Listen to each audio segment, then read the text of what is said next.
We have Venezuela acting up in a different way. They're sending. This is what President Trump thinks of Venezuela and the leader, Nicolás Maduro.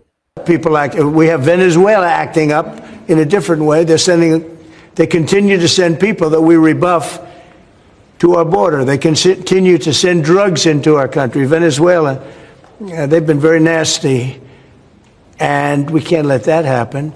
But we have other countries. President Maduro has vowed to fight back against American aggression and have called for mass mobilization. Es una opción errática, equivocada, que le han impuesto al presidente Donald Trump. Porque el presidente Donald Trump, Mr. President Donald Trump, usted tiene que cuidarse, porque Marco Rubio quiere manchar sus manos de sangre, con sangre suramericana, caribeña, con sangre venezolana.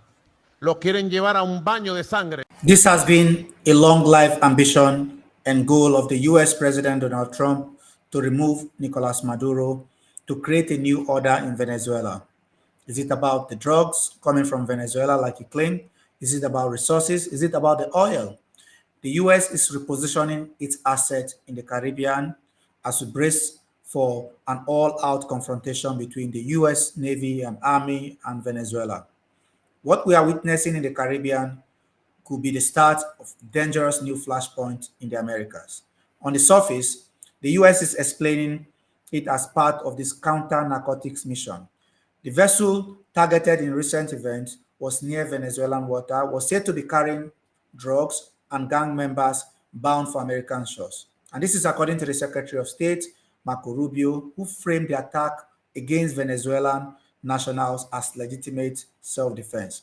But Venezuela's President Nicolás Maduro have rejected the claim, which he calls an illegal act of aggression in international waters, an extrajudicial killing that violates international law. For him, this isn't just about drugs. It's about Washington's attempt to weaken and even topple the government of Venezuela. Donald Trump have tried it so many times. He did it when he was, president during his first tenure. There were even a group of militias that went into Venezuela, armed contractors that were attempting to remove the Venezuelan president, Nicolás Maduro. Now, let's put this into context. Since 2010, the US have supported opposition leader Juan Guaido, imposed heavy sanctions, and even accused Maduro of running a drug cartel. Yet, despite economic pressure and international isolation, Maduro has remained in power. Now, with the US military buildup, in terms of their warship and nuclear submarine in the Caribbean, the optics suggest something bigger than just anti-drug operation. It looks like political pressure by force projection. Now, Venezuela has responded in kind, deploying troops, arming militias, and warning that any US intervention would trigger constitutional declaration of armed struggle. The question is, what happens next? The crisis risks spilling beyond Venezuela to neighboring Colombia, Brazil. The entire Caribbean nations could feel the shockwave if tensions escalate. And for the US, it's a test of power projection, close to home. For Venezuela, it's about the sovereignty and survival. So the real issue is not just about the narcotics, it's about whether Washington is reopening the playbook of the regime change in Latin America that it has done for over 100 years. And how far can Caracas, handle this? How far is Venezuela willing to go?